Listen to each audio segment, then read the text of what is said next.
o campo da cartografia da ação é uma síntese da. A Ana Clara ela começou a vida dela como concertista. Então ela passou pela música, pela sociologia, pela geografia, que ela fez essa enorme interlocução com o Milton Santos.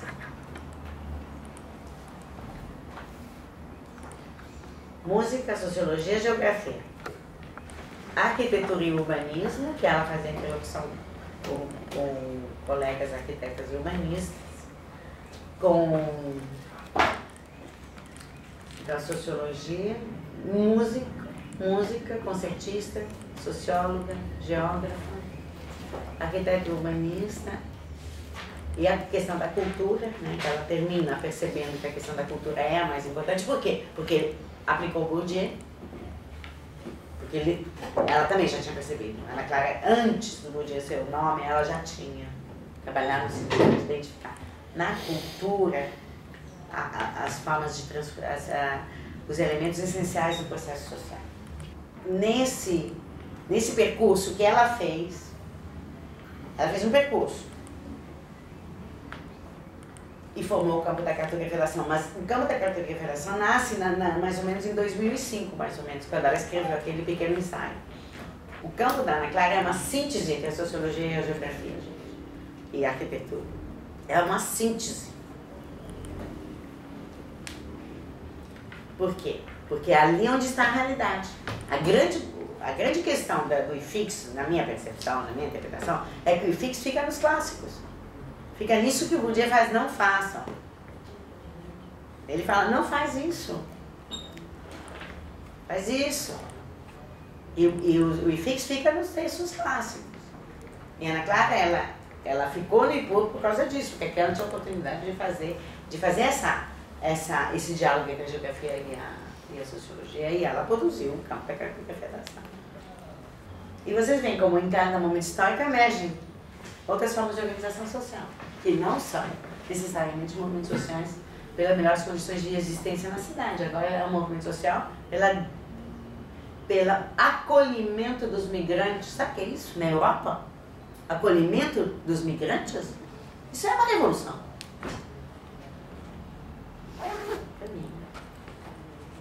Por quê? Porque os europeus sempre foram muito sectários, gente. Os europeus têm uma posição de... Tanto é que o governo inglês não está querendo deixar entrar. Estão colocando barreiras em alguns países.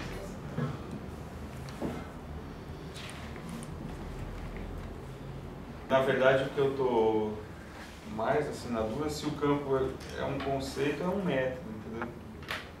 Ou se é os dois. É os dois. Primeiro, não é um conceito. Porque... Não é conceito. Não é conceito. Não é conceito. É um princípio. O campo é um princípio de organização, de classificação. Como é que você classifica o conhecimento? Então se aproxima mais com um método. Se aproxima mais do método. É uma variável do método. Ele compõe um método. É uma variável.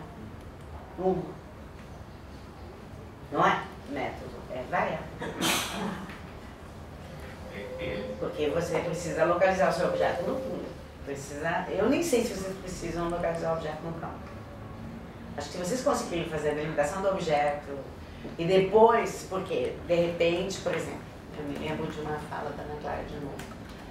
Ela, uma vez numa defesa de doutorado, ela disse: isso vai dar num campo, essa pesquisa vai produzir um campo, mas agora está no início. Eu lembro disso. Então é isso, a gente produz campos. Pode produzir um campo. E pode se inserir no campo. Eu prefiro me inserir no campo. Eu me insiro nos campos. Então, se nós considerarmos a proposta do Bourdieu, é que os dois, tanto os economistas quanto os geógrafos, têm uma contribuição a dar no contexto do... Para mim, o espaço é um campo. Um campo do campo do espaço. Como é que Cada um determina uma dimensão do processo espacial. Então, tanto a economia quanto a sociologia têm uma contribuição. A economia, a sociologia e a geografia têm uma contribuição a dar no processo de interpretação do espaço. E forma o campo. Então, são várias visões do mundo que ele propõe. Então, que essas várias visões sejam incluídas na análise, que as várias categorias produzidas pelas diferentes disciplinas sejam incluídas na análise do campo, do espaço. Nesse campo participam diferentes atores. E esses atores, eles são definidos pelas suas posições no campo.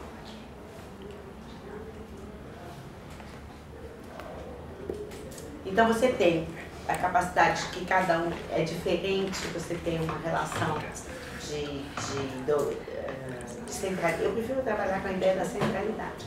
Existem alguns autores que ocupam uma determinada centralidade no campo. Esses autores, eles vão ter maior capacidade de revelar o campo. E cada autor, ele ocupa uma posição diferenciada no campo. Mais importante ou menos importante. Ele vai dizer o seguinte, olha, não é só uma questão de acumular capital, dinheiro. Você pode acumular outras formas de capital que não dinheiro. E nós aqui, por exemplo, estamos procurando acumular capital intelectual. Todo mundo aqui está buscando uma titulação, que é um capital intelectual. Que é uma força motriz, porque você, com capital intelectual, você é capaz de fazer muitas coisas. E ter uma condição de existência mais digna. Nasceu na Algéria, viveu na Algéria, depois foi estudar na França, enfim, viveu essa condição de ser imigrante.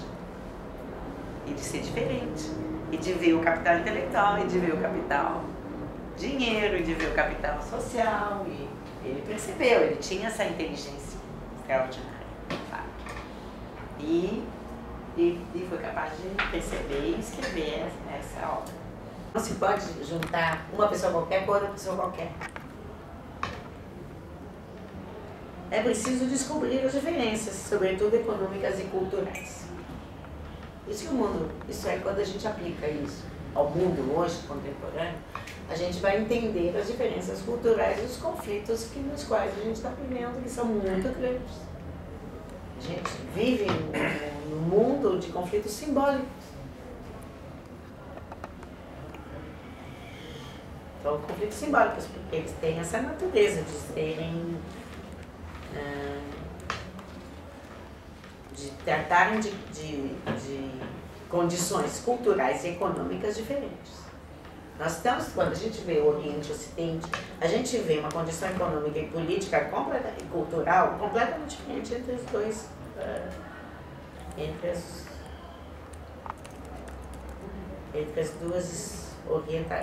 os dois Ocidente e Oriente. E olha o efeito que está fazendo no mundo. Realmente a gente está vivendo uma condição histórica muito grave. Por exemplo, você tem uma questão que, na verdade, outros autores vai tratar, que é do próprio epistemicídio, né?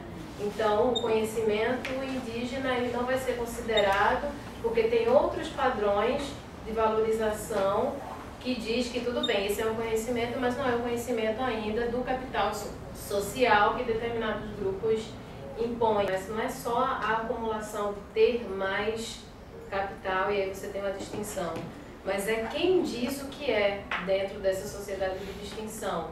Tem uma pegada aí, uma sutileza que é importante, porque, por exemplo, você pode, né, dentro dessa ideia de distinção que ele trata, você pode até acumular capital social, capital simbólico, político e tal, mas vai ter alguns outros elementos, né, que alguém vai ter que dizer se você entra ou não em determinados espaços. Né? Eu estou usando espaços assim, de forma muito mais ampla. Então não é só o fato de ter, é quem diz, aí é o poder mais da palavra, que ele, inclusive no texto ele coloca, né, a palavra como dentro da raiz do direito, né, o dizer, quem é que diz o quê, quem é que determina. Então é interessante isso, porque nem todo capital intelectual vai ser considerado, né? Porque não é considerado nem intelectual. Está dentro dessa disputa simbólica que é por vezes sutil, mas não, é verdadeiramente agressiva, no sentido de dizer quem é que tem esse poder discursivo, né? Dizer quais são os símbolos de distinção. É só para... Muito bom. Me lembra de dos rolezinhos. E aí eu vinha de diferentes campos, assim, pessoas, os sujeitos falando assim, não, quem é que pode consumir o shopping? Qual é o... né, quem deve... Né? Mas tem para, isso.